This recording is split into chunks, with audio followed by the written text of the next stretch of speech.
Hello, g'day. This time I'd like to explain the geometrical structure of compassion.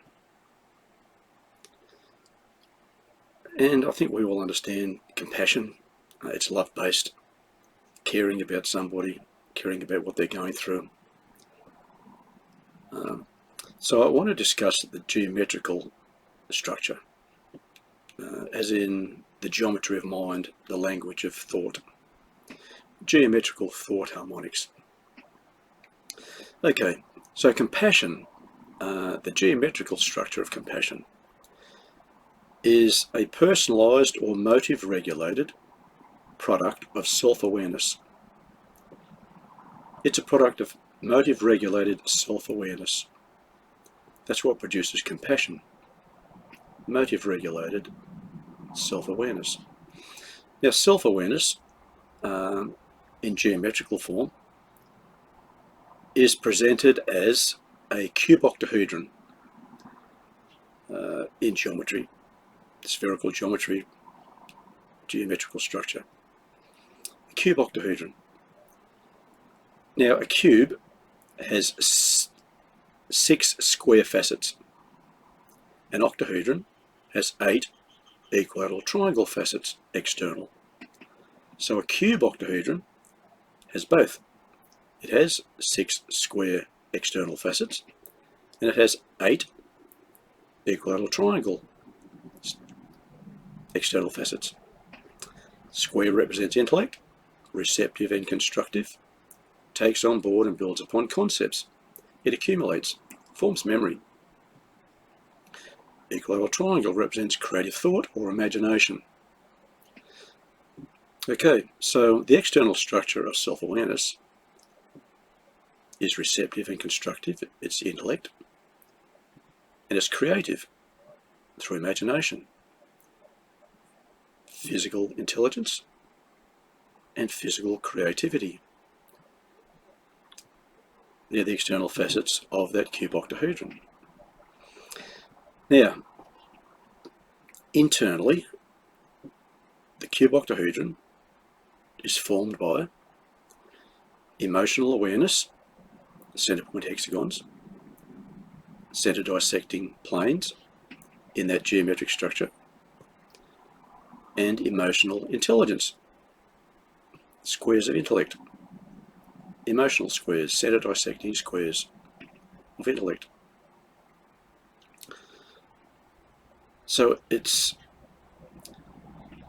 those external square facets are the bases of square-based pyramids, directed inwards towards a vortex center. So all of those 6 square facets become 6 square-based pyramids, directed in, focused inwards to a common vortex center to form an agreement. They form an agreement.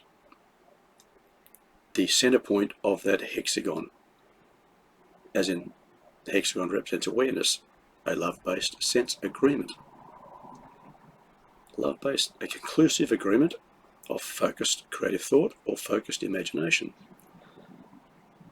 So, those external equilateral triangles are the bases of tetrahedron pyramids of common sense.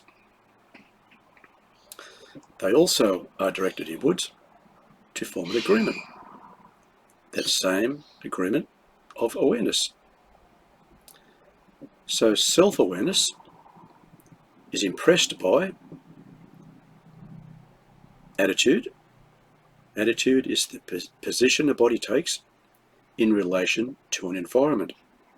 It's adaptive, the position a body takes in relation to an environment. Attitude, it's adaptive, it adapts to the environment. Tetrahedron pyramid, common sense, unbiased, all equilateral triangle facets. It's an unbiased sense, it's purely creative. Purely creative. So, we have the cube octahedron of self-awareness. So self-awareness is impressed by attitudinal awareness and common sensory awareness, because they form that agreement at the vortex center of that structure, the agreement points of awareness. Impressed by attitudinal awareness and common sensory awareness. Now, again, those square external planes, if you create lines, the diagonals of those squares, internally it creates those center dissecting squares of intellect. But as feeling was an expression of emotional intelligence that suggests behavior, self-awareness has emotional intellect agreements. Emotional intellect agreements. Now, an emotional intellect agreement is emotional logic. It's suggestive logic. And all logic states are memory, forms of memory. You have emotional logic, mental logic, and practical logic. A cube, it represents common logic. It's practical, has all external square facets. Practical logic. But these are emotional intellect agreements. So it's formed by emotional logic. So self-awareness is impressed by attitudinal awareness, common sensory awareness, and also is a product of emotional logic. In essence, those forms of emotional logic are again unbiased, because most other logic states, except for the cube, are forms of polarized logic. They have square sides, but the top and bottom facets, the polar facets, are a different trait to the square of intellect. Be equal a triangle, hexagon, pentagons. These have top and bottom planes, which are just square planes of intellect. The emotional planes are also intellect, emotional intelligence. So, what it forms is practical intelligence and emotional intelligence. Emotional logic. And if you personalize self-awareness, when it becomes motive-regulated self-awareness, a product of self-awareness, but motive-regulated, personalized, it forms compassion. Awareness, but suggested by awareness and suggested by emotional intelligence. An agreement of emotional intelligence forms an agreement. It's an agreement of attitude and an agreement of common sense and an agreement of emotional intelligence. That's what self-awareness forms, agreements. Agreements of attitude, agreements of common sense, and agreements of emotional logic. Emotional or suggestive memory. Okay, compassion. Like I said, love-regulated. Agreements of intelligence, emotional intelligence. Love-regulated, agreement of emotional intelligence. Self-awareness. Self-awareness, awareness of the self. Okay. Now, that's mainly what I wanted to talk about with was compassion. However, compassion. As compassion is motive regulated, determined by personal thought, or consciousness, determined by our motives. Motive is a personal agenda. So it's personal agenda based. Compassion is personal agenda based. All determined by our motives, our personal agenda, as to whether we're compassionate or not in certain situations to certain people. Motive regulated.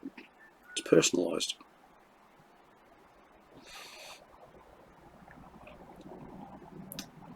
But, okay. Now, we might add something else into that. Compassion, motive regulated self-awareness. What else are we going to add to that? I've done video on free will and faith, and on justice. Now compassion. There's another one I'd like to put in there. I don't know whether anyone's heard of buckyballs or fullerenes. In essence, in atomic structure, it's carbon 60. 60 atoms of carbon forming into external pentagon facets and hexagon facets. Creates a geometric sphere. Because Buckminster Fuller was the one that created those, or not created them, but realised that they existed in the dream of life. Now that structure, external pentagon facets of motive, personal thought or consciousness, external hexagon facets of love or unconditional acceptance, form programs, reflex responses and impulses. Now in essence you could say that it was motive regulated physical love,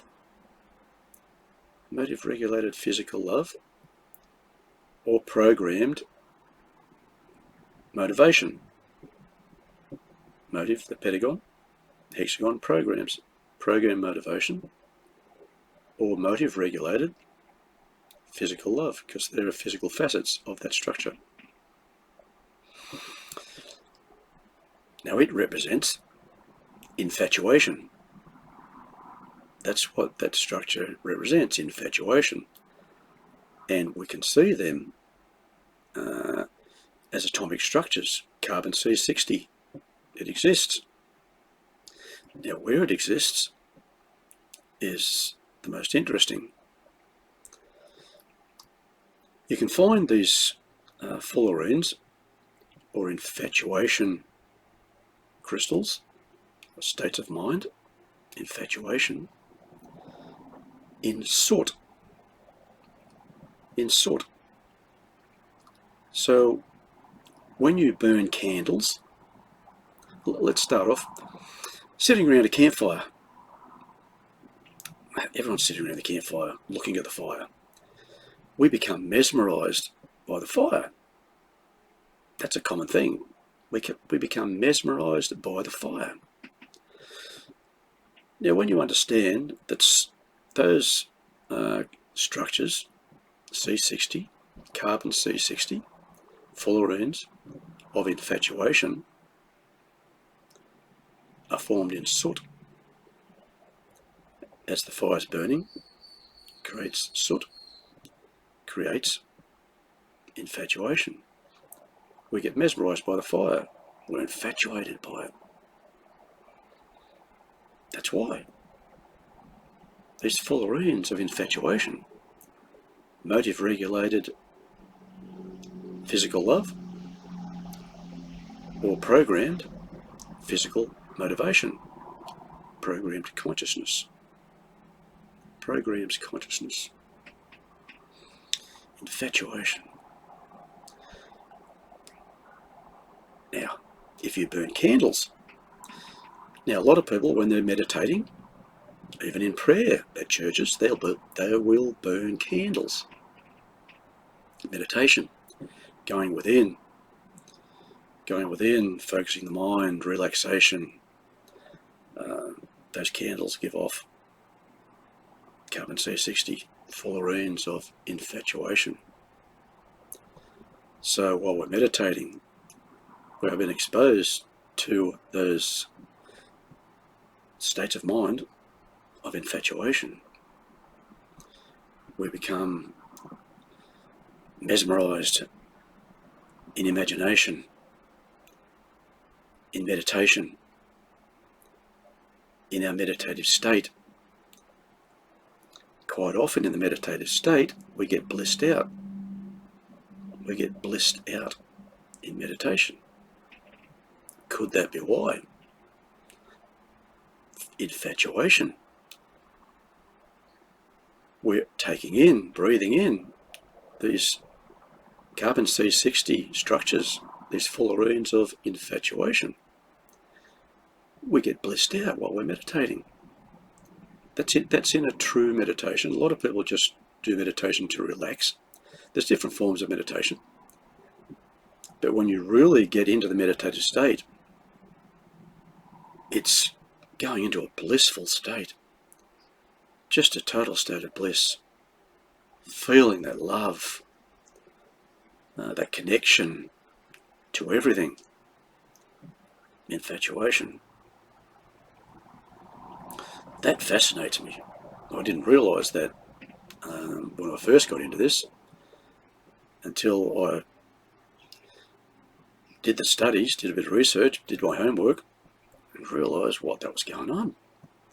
Now, also, in stellar nurseries, those carbon C60 structures, fullerenes of infatuation, motive-regulated physical love, or programmed motivation, programmed consciousness, they're found in stellar nurseries. Stellar nurseries, the creation of stars,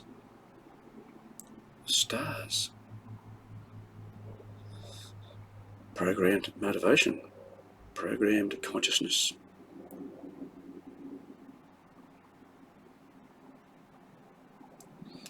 Like I said, this stuff fascinates me. It really does. The more I learn, the more I understand of this stuff, it just makes so much sense. It is the language of thought. It's the language that creates the dream state that we call life. Language of mind. Visualization of thoughts. Visualization of thoughts. All these programs. DNA is programmed, motivational programming, hormones are programs, can be unconscious and subconscious programs. All of these programs. Motivational programming, programmed motivation, programmed consciousness. Okay, the dream's an interesting thing. If you get away from all of the mathematics and all sort of stuff, nuclear physics, where you have to be able to speak the jargon to understand anything. I said, when you understand the basics of the language of thought, geometry, when you understand the language of geometry, it's like any other language, as we spoke before. It's an alphabet, it has all the basic elements to document our thoughts, to express our thoughts, to express them into the dream state, visualized thoughts. That's what life is. Visualization of thought. We exist within a mind. We exist within our own mind, within the dream state of our own making. Compassion, self-awareness, infatuation. Now, I think I'll leave that one there. And as I said before, awareness itself is a love-based sense agreement, a conclusive agreement of focused imagination, or a sensory impulse. Awareness is a sense. It's a sense agreement. Love-based sense agreement. Sensory programs, sensory reflex responses, sensory impulses. That's produced by awareness. Sensory reflex responses, sensory impulses, sensory programs. That's awareness. Love-based sense agreement. Fascinating. Okay, like I said, I hope someone got something from this. I'm just trying to put up these basic geometrical structures. Anyone who wants to delve deeper into this stuff, you can find more on my website, alchemir.com, alkamiR.com. Alchemir is, as I've spoken before, an acronym for Advanced Life Kinetics and Memory Intuited Regenerative Research. It's more or less recreating the influences that formed us. Advanced life kinetics, memory intuited, remembering how everything was created, how we visualized our thoughts into the dream. Advanced life kinetics, kinetics of motion, the forces that affect motion. Advanced life kinetics, the forces that affect the advancement of life, the evolution of life. Memory intuited regenerative research, regenerative to recreate something, to create it again, to remember how we created everything ourselves, to remember what we are, who we are. One mind with an infinite number of personalities or personal realities, all sharing the same dream, visualizing our thoughts into a shared dream from a shared mind. Wanting privacy, creating partitions within that mind. Those partitions are represented because everything in the dream is symbolic of a state of mind. Those partitions are represented as separate entities within the dream state.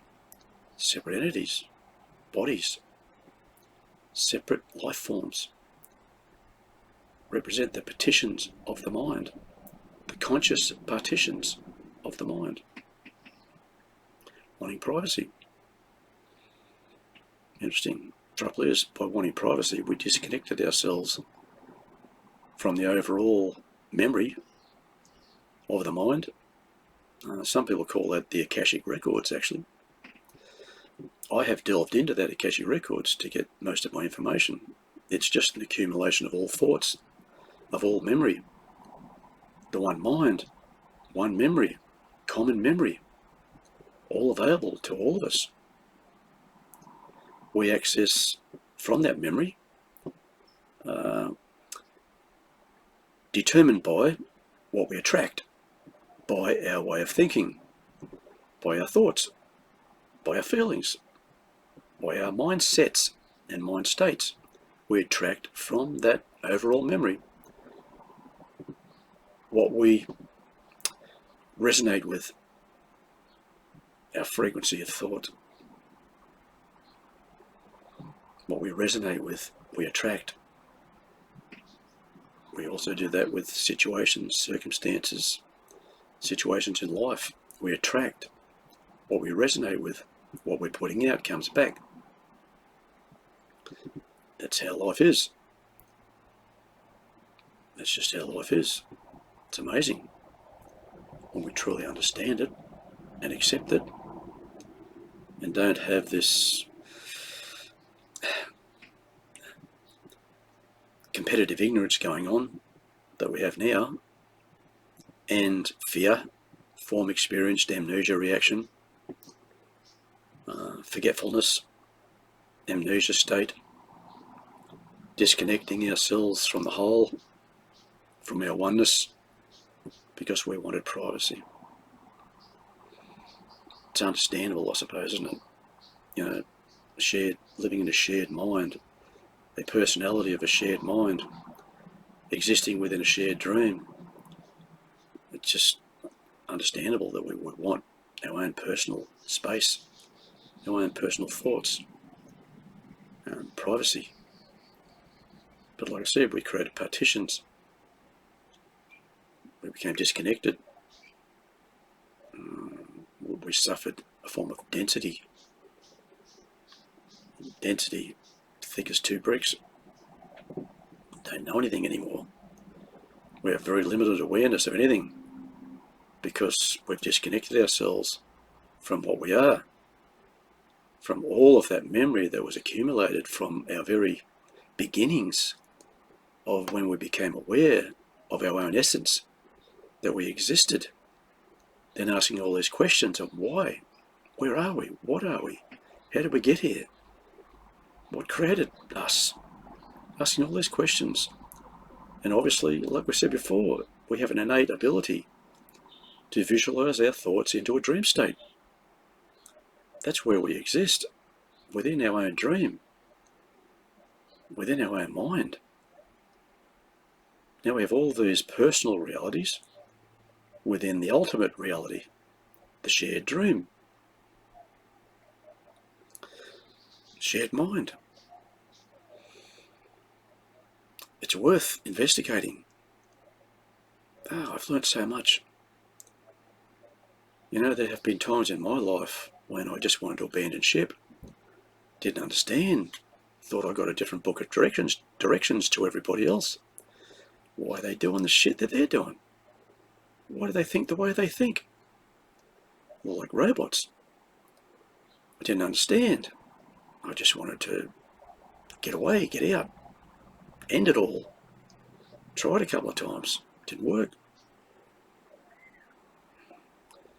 So, it was worthwhile for me because I was in a state of just abandoned ship. This is a lot of crap.